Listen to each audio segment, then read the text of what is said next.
Good day. Welcome to Gamers Everything. We have with the Commodore 128 personal computer today.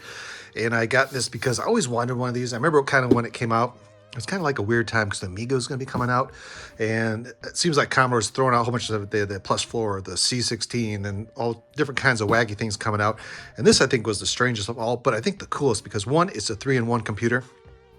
And you can see it's expandable to 512K, compatible with Commodore 64 software and peripherals. And that was probably the biggest selling point because it had three modes: Commodore 64 mode, 128 mode, and CP/M mode, which is kind of bizarre, but I'm sure somebody out there used it. I mean, I remember CP/M was kind of cool, probably in the 70s, very, very early 80s, early times of computers, because it was kind of a nice operating system for businesses and things like that, and that's what kind of a lot of people adopted.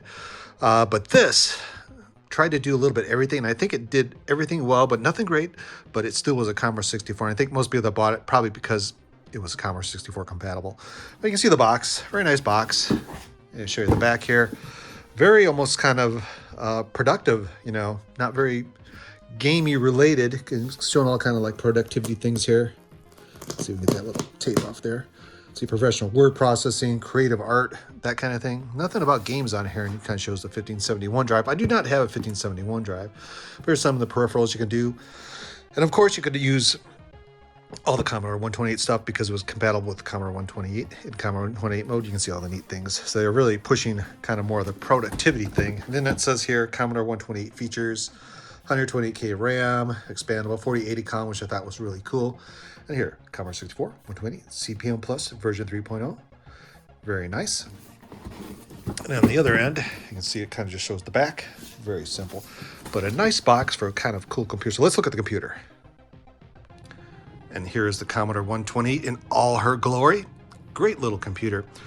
It does the three modes. Of course, if you want to boot up in Commodore 64 mode, hold down the Commodore key, power up, Commodore 64. If you want to boot up in 128 mode, just turn it on. And CP/M mode, I have not tried yet, so that you're going to have to, I think you have to have a CP/M disk in there in the drive.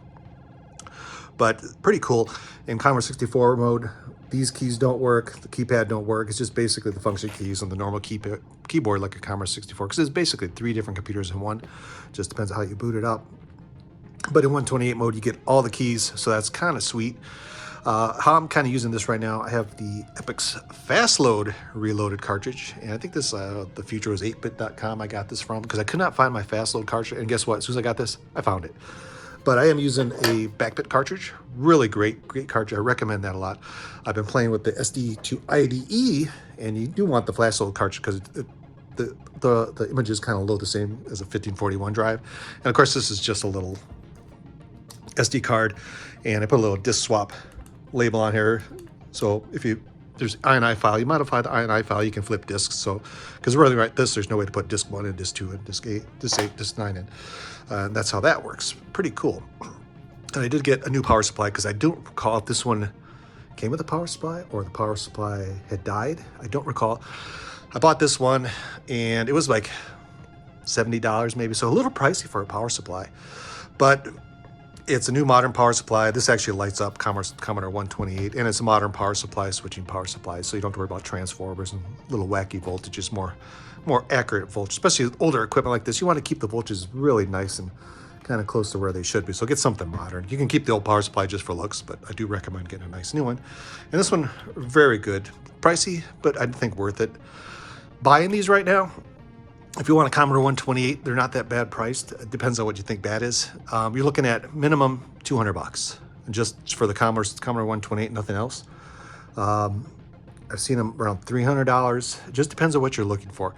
If you look around long enough, you'll find a good deal. And I think this one was $200 when I bought it, so I don't think a bad price. Commodore 64s right now, if you go on eBay, they're big bucks. They're insanity. And the reason I got this is because, well, I always wanted a 128, and I figure I'm gonna pay almost $200. I might as well get a 128 and have something kind of cool. But I do like this. I do recommend, if you want to get into the Commodore stuff, this is kind of a cool way to do it. I mean, it's a little odd because I don't think you're not going to use the 128 mode or CP/M mode, but you could. And I think that's half the fun of this, the retro stuff, is I want to play with the 128, get some 128 software and play with it. The other thing I do have a whole bunch of 1541s. I have a blue chip drive, which I'm doing a video on, and then I also have a 1702 monitor, 1084S monitor from the Amiga. So we got all the extra peripherals, we got modems, we got everything. And can you tell I'm excited? I've been wanting to get back into the Commodore 64 stuff again, and having a 128, really sweet. And I'm really enjoying this. So we're gonna do some more videos. Maybe we'll do some gameplays and stuff like that on the Commodore 64. I've done some in the past, but I got a bunch of games, and I'm trying to remember. I just don't recall what they were. It's been so long since I played Commodore 64 games. It's like, I remember that game. I can't remember the name of it. But like I said, I've been playing Seven Cities of Gold. Love that game. I don't know why I played that forever. Just a lot of fun. And some of the other games like Jumpman, Jumpman Jr., those kind of things, a lot of fun. So anyway, I hope you guys enjoyed the video. Get yourself a Commodore 64 at least. And I want you, hold on, you have a great day.